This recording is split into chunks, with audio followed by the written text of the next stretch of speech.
September 19th, 1991, two German hikers, Helmut and Ötzi the Iceman, were trekking through the Ötztal Alps on the Italian-Austrian border, 10,530 feet above sea level, a melting glacier.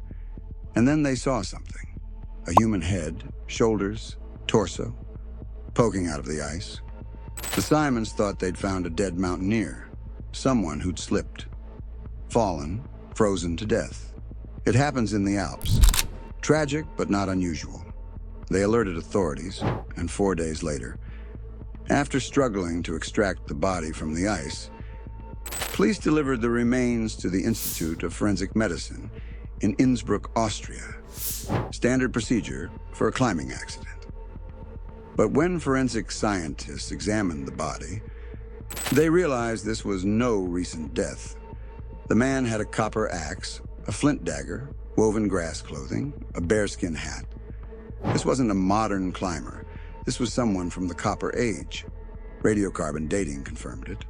The man died between 3350 and 3100 BC, over 5,300 years ago.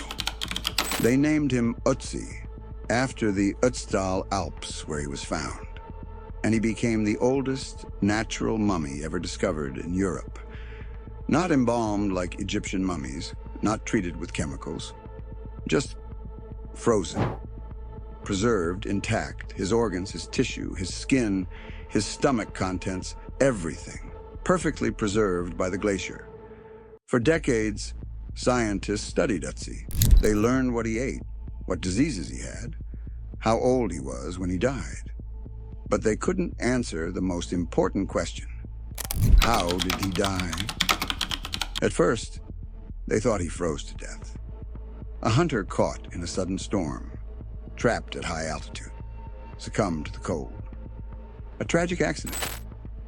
But in 2001, 10 years after the discovery, a scientist was examining new X-rays of the mummy, and he noticed something in the left shoulder, something that shouldn't be there, a small object, embedded deep in the tissue.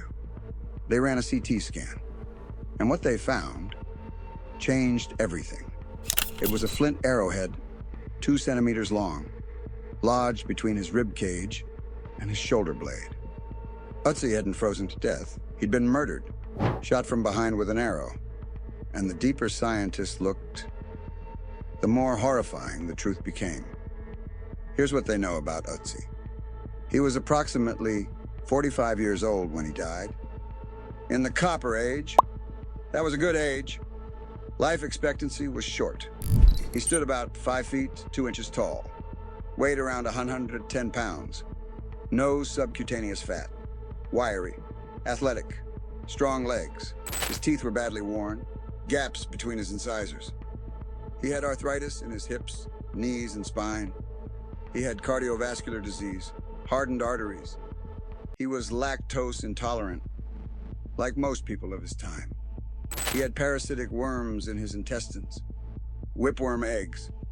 He probably had Lyme disease from tick bites, and he had 61 tattoos. Not decorative tattoos, therapeutic ones. Lines and crosses made by cutting the skin and rubbing in charcoal. Located over his joints, his lower back, his knees, his ankles, exactly where he had arthritis. Ancient pain management. Ötzi wasn't some random hunter who got lost in the mountains. He was a man of status. His equipment proves it.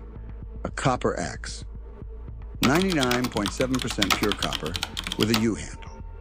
Copper was rare in 3300 BC, valuable, a symbol of wealth and power. He had a flint dagger with an ash wood handle, a longbow made from yew wood, though unfinished. A deerskin quiver with 14 arrows, only 2 of them complete. He wore a bearskin hat, a leather coat made from sheepskin and goatskin, leggings from goat leather, shoes stuffed with grass for insulation. He carried a birch bark container, probably for carrying embers, and 2 types of fungus, one called birch polypore, used as medicine, antibacterial, antiparasitic, the other called tinder fungus, used to start fires. This was a well-equipped man, prepared for mountain travel, someone who knew what he was doing. So what was he doing at 10,500 feet? And why did someone murder him? Let me take you through Ötzi's last days, because scientists have reconstructed them, hour by hour, using pollen analysis, stomach contents, moss distribution, wound healing patterns. And what they discovered is chilling. 2 to 3 days before his death, Ötzi was involved in a violent fight. We know this because of his right hand. There's a deep cut, almost to the bone, between his thumb and forefinger, 3.7 centimeters long. Forensic experts call this a defensive wound, the kind of injury you get when you grab a knife blade, when you're trying to stop someone from stabbing you. Microscopic analysis of the wound shows macrophages, immune cells that contain hemosiderin. These cells develop 3 to 8 days after an injury, which means the wound was healing when Ötzi died.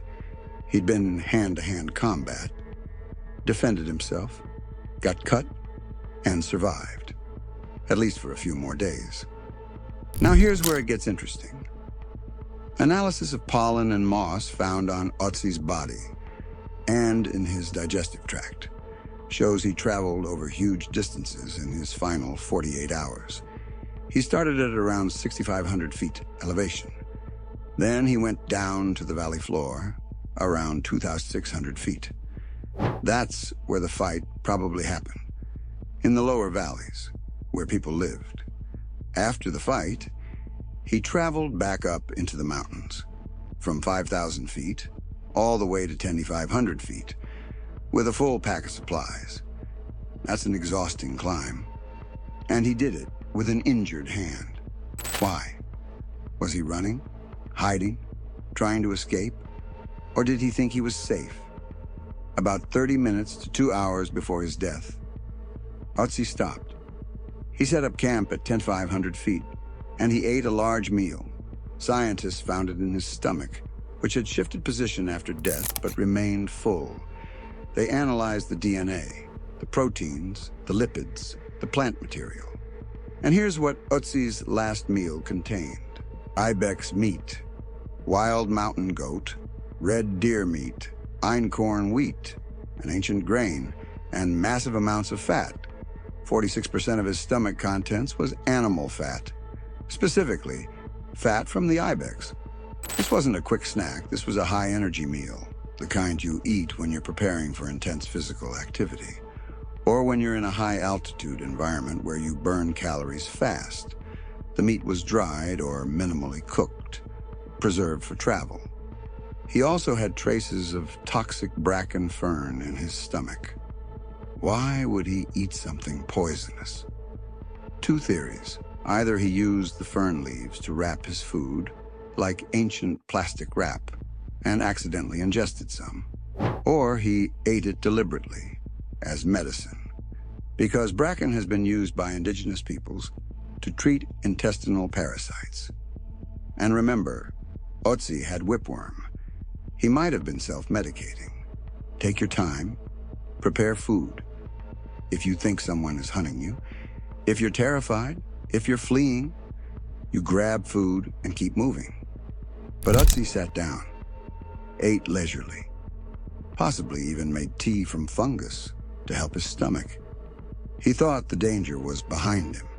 He thought he'd won that fight 2 days earlier. He thought he'd escaped. He was wrong. The arrow came from behind, from a distance of about 30 meters, roughly 100 feet. A long-distance shot, not close range, not face-to-face. The killer waited, watched, and fired. The flint arrowhead, 2 centimeters long, entered Ötzi's back, just below the left shoulder blade. It passed through tissue, shattered the scapula, and severed the subclavian artery, one of the major blood vessels that supplies the arm and brain. When that artery is cut, you bleed out fast. Massive internal hemorrhaging. The arrow shaft was removed, either by Ötzi himself, trying desperately to pull it out, or by his killer.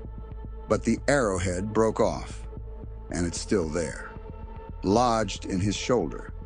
300 years later, scientists found dense tissue around the wound, heavy bleeding. And here's the thing about the subclavian artery. When it's severed, even with modern medicine, survival is unlikely. In 3300 BC, Ötzi would have died within minutes, maybe an hour if he was incredibly strong, but not longer. Blood loss, cardiac arrest, unconsciousness, death. But the arrow wasn't the only injury. Ötzi also had a severe head wound, a skull fracture, blunt force trauma on the back of his head. Did he fall after being shot? Did the arrow wound make him collapse, striking his head on a rock? Or did the killer approach after shooting him and finish the job with a blow to the skull? We don't know. But forensic analysis shows protein markers in the brain tissue. Fibrin, a clotting agent.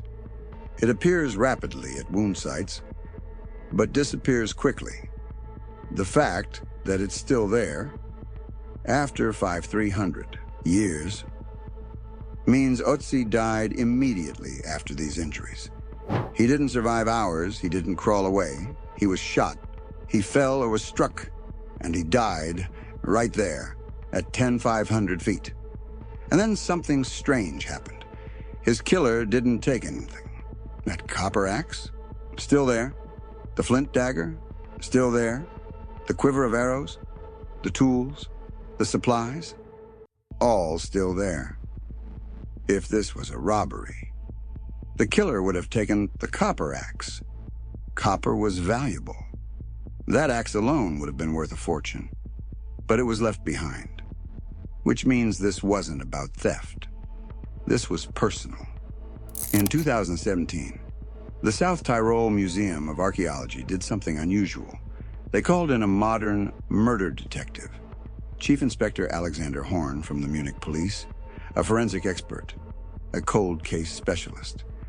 They asked him to investigate Ötzi's death using modern criminal profiling techniques, and Horn's analysis was chilling.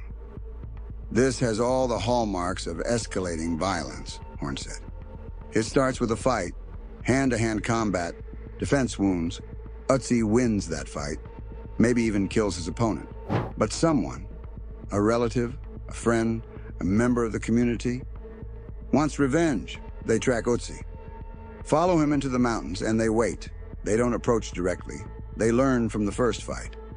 Ötzi is dangerous, strong. He fights back. So they shoot from a distance, 100 feet away, an ambush, then they approach. Make sure he's dead, and leave. Horn noted several key details.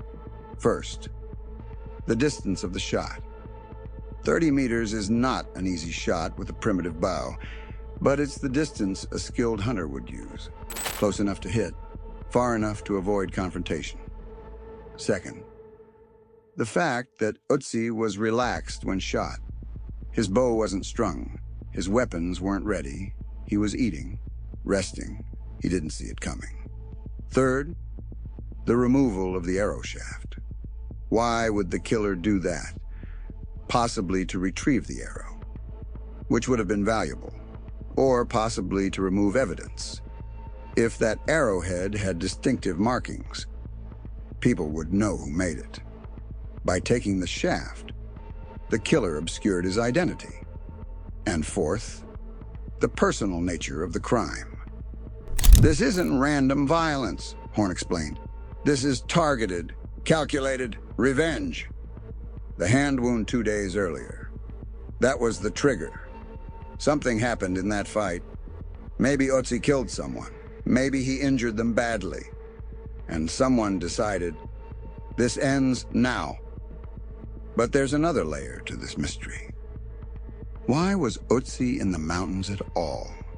Some researchers think he was a shepherd. His isotope analysis shows he spent time at both high and low elevations. Maybe he moved flocks between summer and winter pastures. Others think he was a trader, The copper in his axe came from southern Tuscany. 300 miles away, he had connections, trade networks. Still others think he was a shaman. Those 61 tattoos, the medicinal fungi, the knowledge of plants, that suggests specialized knowledge. Maybe he was a healer, a spiritual leader, someone with status in his community. And maybe that made him a target. The truth is, we don't know who Ötzi was, but we know what happened to him. He was involved in a violent confrontation. He won, but someone wanted revenge. He fled into the mountains, thinking he'd escaped. He stopped, ate, rested, and then an arrow struck him from behind, severed his subclavian artery. And he bled to death at 10,500 feet.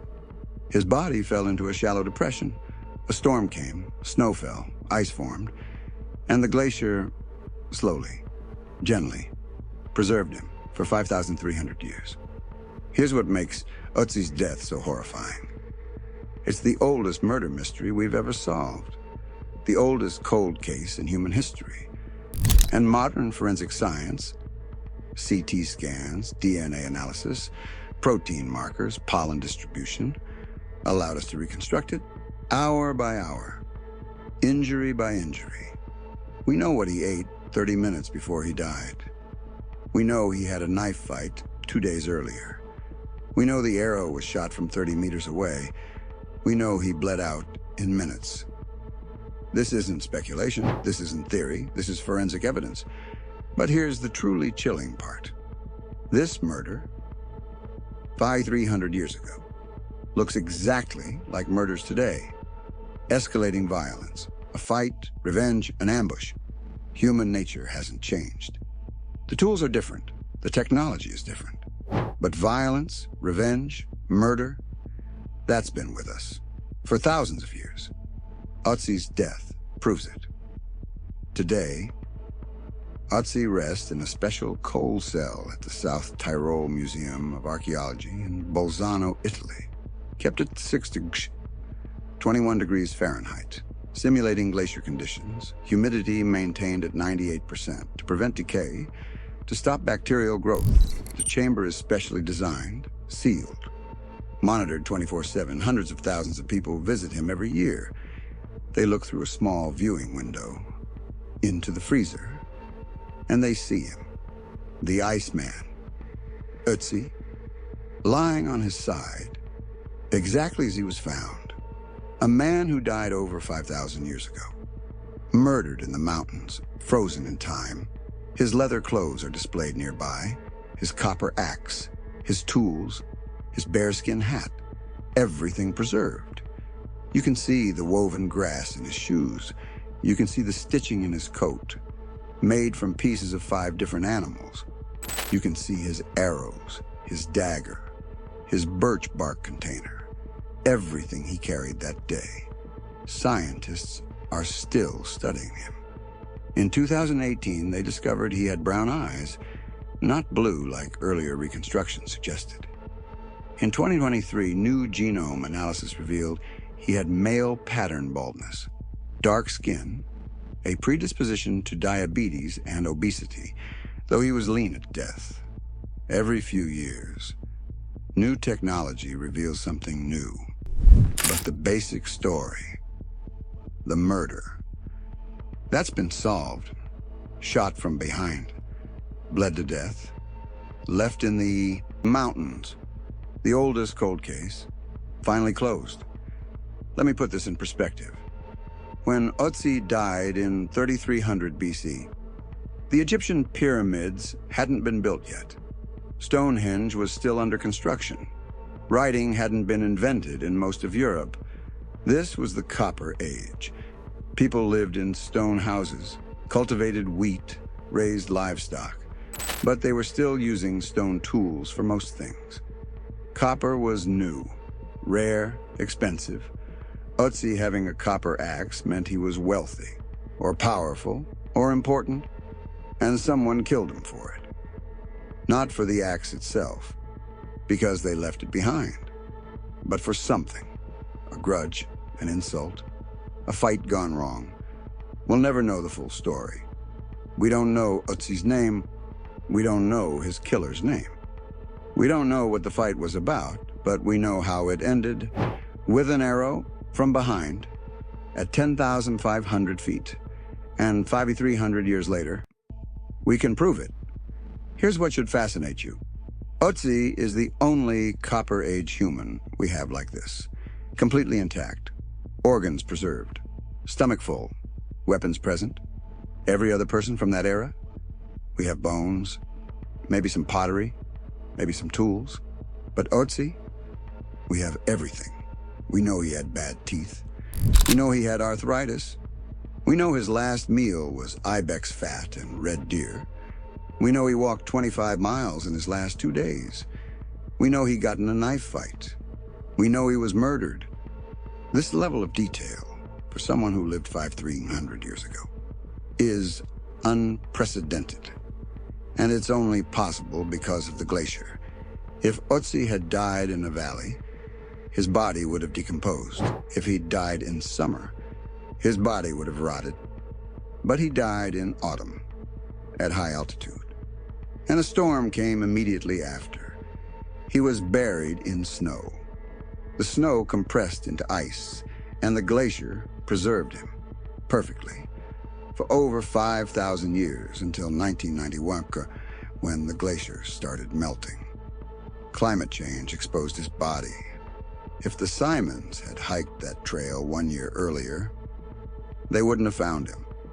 If they'd hiked 1 year later, the body might have been completely lost, washed away by meltwater. They found him at the exact moment when the ice had melted just enough to expose his remains. What are the odds? And here's the final twist. The arrow that killed Ötzi matches the arrows he was carrying. Same type of flint, same style of knapping, same construction, which means his killer likely came from the same community, used the same techniques, the same materials. This wasn't a stranger. This wasn't some foreign warrior. This was someone Ötzi knew, someone from his village, his tribe, his network, which makes the murder even more chilling. Ötzi died at the hands of his own people. So the next time you hear someone say, ancient people were different, or humans have evolved beyond violence, remember Ötzi, a man murdered 53,200 years ago in a revenge killing, after a knife fight, shot from behind, left to die alone in the mountains with all his possessions still on him. Because this wasn't about theft, this was about revenge. Human nature hasn't changed. The weapons are different. The technology is different. But murder, violence, revenge, that's been with us since the Copper Age. Ötzi proves it, and his frozen body, perfectly preserved, is the evidence.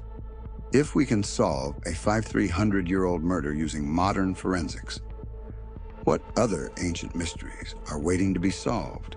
What other bodies, frozen in glaciers, buried in bogs, preserved in caves, are waiting to tell their stories? Drop your theories in the comments. What ancient cold case do you want solved next? And if you want more forensic discoveries that changed history, hit that subscribe button, because we're just getting started.